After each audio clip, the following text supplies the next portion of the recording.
係講網友南京博物館單嘢咧水落石出啦涉案人29個人犀唔犀利啊？呢個唔係一個人犯罪，係成幫人、成個制度、成個博物館一齊犯罪。好啦，有乜嘢大減價？我哋睇下呢一個Urian 5樣嘢都係好好賣嘅。乳木果柔潤手霜，呢一個係潤唇膏啦，呢個就係4樣嘢啫。呢個深層毛孔泥膜同埋呢個好好賣嘅蘆薈面膜8片，全部都超特價嘅，呢輪係。好啦，南京呢個博物館盜賣收藏文物，結果查24個人。點解我話29個人叫24個人呢？5個坐咗監，5個死咗。關於江南春圖卷5幅畫下落，江南春、仿北苑山水族、雙馬圖族3幅追翻，1幅切色山水族冇流出。咦，仲有一幅揾唔到喎，松風燒紙卷族追查緊其他132件呢就喺度。喺江南春圖卷個畫作調撥，將佢撥去成為呢個藝作，撥去文物局。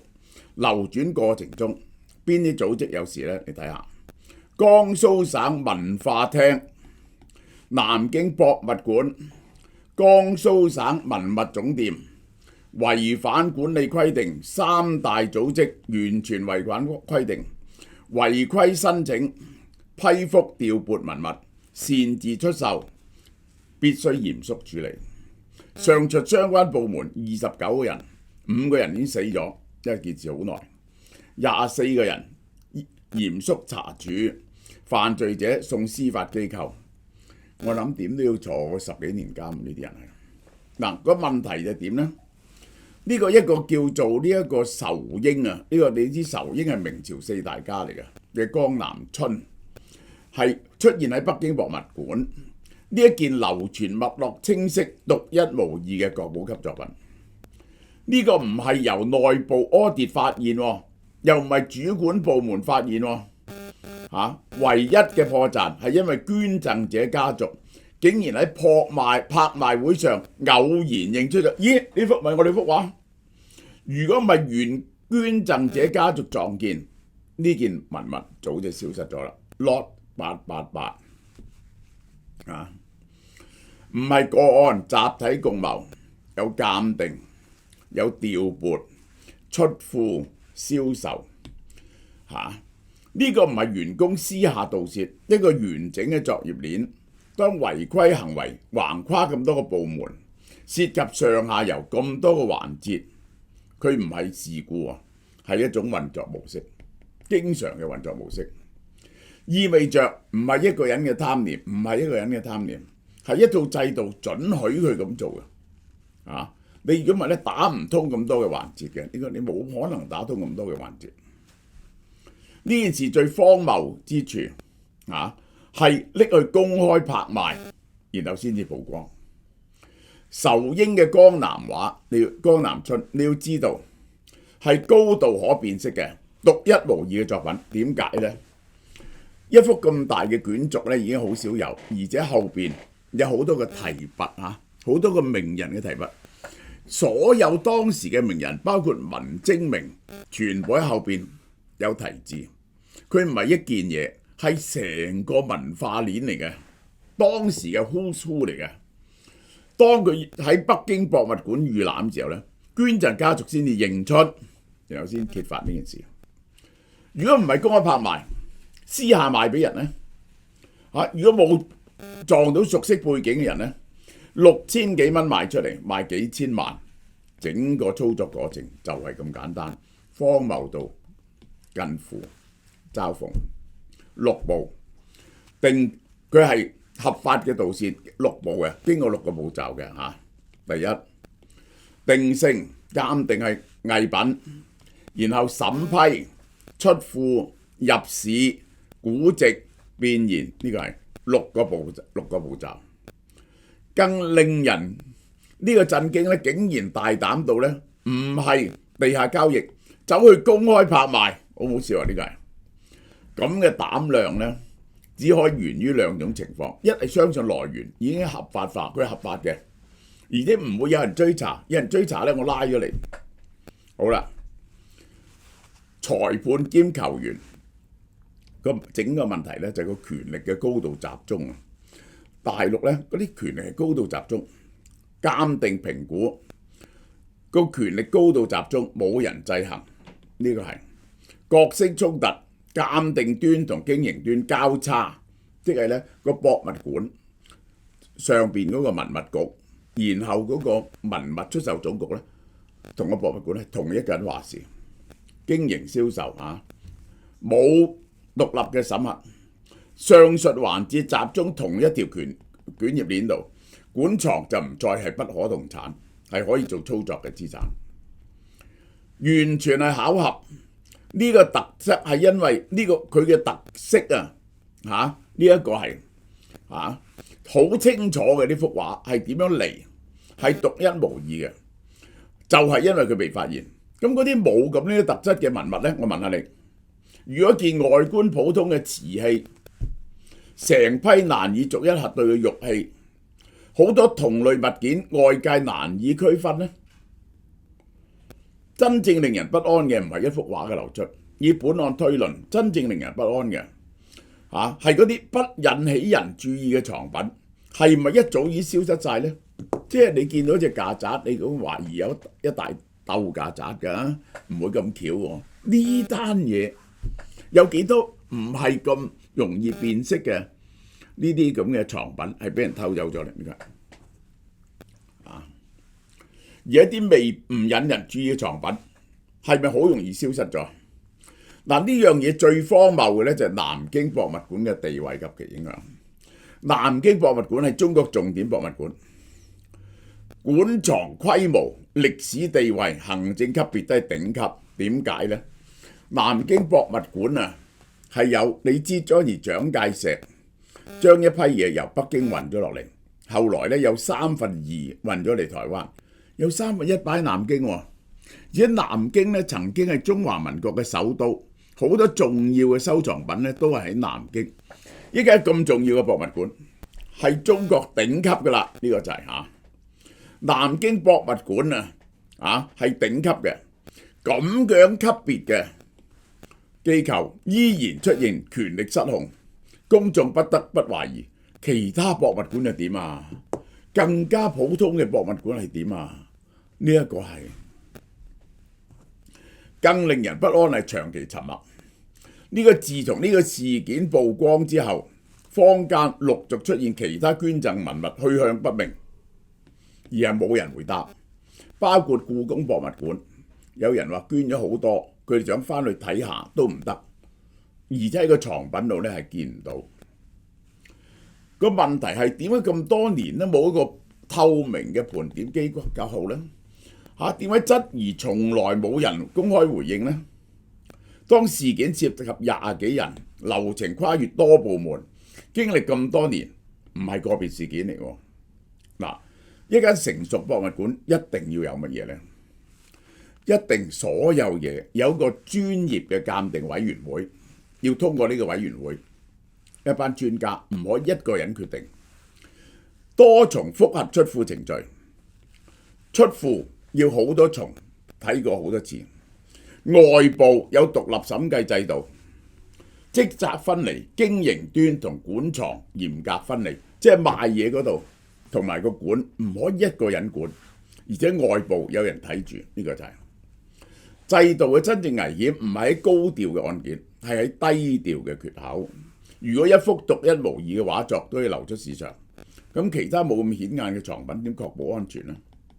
南京博物館事件提出嘅係更深層嘅問題，國家級博物館嘅治理機制係咪足以保障文物永不可成為交易資產？如果冇明確答案，黑洞就唔止存於一個機構之內。嗱，應該講俾你聽，呢個係完全荒謬絕倫。我都講過，嗰個姓徐嘅博物館長咧，佢係個工人出身，係冇乜教育嘅。唔該，你全世界第100名以內嘅博物館睇下，有冇人係可以咁樣出身做博物館長嘅？博物館長遮得幾種出身，歷史學家、歷史文物學家、藝術文物學家，呢個全部係要教授專業人士。如果唔係，你點同嗰啲人傾偈啊？應該邊件產品擺，邊件產品唔擺，你點樣決定啊？買乜嘢產品啊？最多咧都係同時不但只有學術基礎，仲有 curator， 仲係做過呢一個策展人嘅。而呢個人完全因為佢爸爸係曾經係長征幹部，就做到呢度。而且件事冚咗咁耐咧，好明顯攞咗好多展品出嚟咧，產品出嚟啊，各層都打通晒啦。不但止，你諗下呢個人啊，佢自己周屋都擺滿晒古董。不但止係南京博物館嘅上層文物總局，仲有南京市嗰啲人咧，你要唔要打招呼啊？江蘇省嗰啲人咧，甚至文化局嗰啲人咧，嗰個姓徐嘅唔驚噶，佢本來初如果唔係曝光，佢以前一定係有條線去到政治局嗰度噶。去唔去到政治局常委我就唔知，佢一定係有好大嘅保護傘先至咁無法無天嘅。好啦，嗱，歲晚終極大減價，呢個獵戶數好犀利嘅，日日賣好多嘅，126蚊。所有男人剛啱我先到又去驗屙尿，屙尿都無力就咁解。男士維生素、女士維生素，呢個腦燒落防止腦退化，心血管落呢個就係。我勸你所有男人40歲以上快啲去照下呢個 CT scan， 一定如果你突然之間死咧，好可能就因為心血管病同埋心悸兩種嘢嘅啫，其實就係。Form Bio 全線7折呢個係。好啦，嗱我同大家講講呢隻嘢Bonaerense， 呢個韓國演員元英創立嘅高端護髮品牌。來自極端環境嘅天然修復因子伊克多因呢隻嘢得犀利咯，佢嗰啲極端嘅微生物，呢啲微生物咧即係鹽湖沙漠極惡劣嘅環境生存，佢係愛嚟抵禦肌膚嘅天然防衛，能夠幫助細胞抵禦外在壓力、污染、紫外線同埋鎖住水分嘅，呢個係結果咧，好多國際大牌咧都係用嘅核心成分，呢啲係好名貴嘅嘢，譬如 Paula's Choice 啦、YSL 啦、Helena Rubinstein 啦、La Roche-Posay 都係用呢隻嘢。如果你買過名貴嘅護膚品咧，你就知道佢而家咧有3件產品。Step 1用呢種叫極境修護因子卸妝潔面泡沫200 ml， 極境修護因子咧。再加埋有益嘅成分3合1，呢度就同你做卸妝潔面保濕，完全唔乾澀，呢個250蚊。Step 2極境修護因子90%，呢個膠原蛋白嘅泡沫化妝水，90% 係包膠原蛋白，又加啲極境修護因子，佢係會令到呢個強效鎖水，將啲滋潤補水直送去肌膚底，呢個售價280。Step 3極境修護因子修護面霜，主要成分係呢個極境修護因子、泛醇、呢個透明質酸呢啲咁嘅嘢，全面保濕、協黃提取、抗皺滋潤，令肌膚回復彈性200蚊。每日呢3個步驟咧就可以輕鬆養成水潤、穩定、透亮嘅肌膚。呢個大家去睇下元英介紹嘅呢隻嘢，同埋呢個極境保護因子咧，真係好犀利嘅。플라미슈 오일 토폰 클렌저 좀 소개해드릴게요. 원래는 여성분들이 메이크업하고 세안할 때 클렌징 오일을 쓰고 그 다음에 클렌징 폼을 쓰는 2중 세안을 하게 돼 있어요. 근데 저희는 트랜스포머처럼 클렌징 오일과 클렌징 폼 제형을 함께 합하는 거예요. 그래서 오일 제형을 먼저 발라서 마른 얼굴에서 메이크업을 러핑해가면서 지워주시고 그 다음에 거기에 물을 묻히면은 클렌징 폼, 그것도 아주 미세 거품으로 예쁜 크리미한 거품 제형으로 바뀌어서 기분 좋게 세안을 끝낼 수 있는데, 이 안에 들어있는 성분들이 기초 기초 라인 관리 제품 성분하고 비슷해요. 예를 들면 글루타치온, 그리고 이 안에 뭐 병풍 추출립부터 콜라겐, 프로바이오틱스, 세라마이드. 그래서 0단계 피부 케어라고 생각하고 세안하는 그 순간부터 관리가 시작된다라는 생각에서 만들어진 클렌징 제품이고요. 사실 클렌징 오일을 화학적인 오일 성분을 쓰면 얼굴에 뭐가 나는 분들도 있고 해서 조금 불편해하시는 분들이 계시는데 저희는 오일도 동백씨 오일을 넣습니다. 그래서 원래 동백씨 오일은 한국에서는 피부 관리할 때도 쓰는 오일이거든요. 클렌징 폼 오일로 이 색조 화장을 지우고 있는데도 동백씨 오일로 지우는 거기 때문에 관리를 하면서 색조 화장이 마스카라, 워터프루프 아이라이너, 립 틴트까지 아주 깨끗하게 지워지는 거를 느끼실 거예요. 제가 한번 보여드릴게요. 보통 여러분들이 사용하는 립 제품들 이런 걸로 뽀나미슈 이렇게 한번 그려보고요. 자, 이거는 아이라이너잖아요. 얘도 워터프루프 제형이라 원래 하면은 잘 안 지워지는데 얘도 한번 뽀나미슈에서 적어보도록 할게요. 자, 이렇게 해서 제가 손등에 메이크업 제품들을 좀 묻혔어요.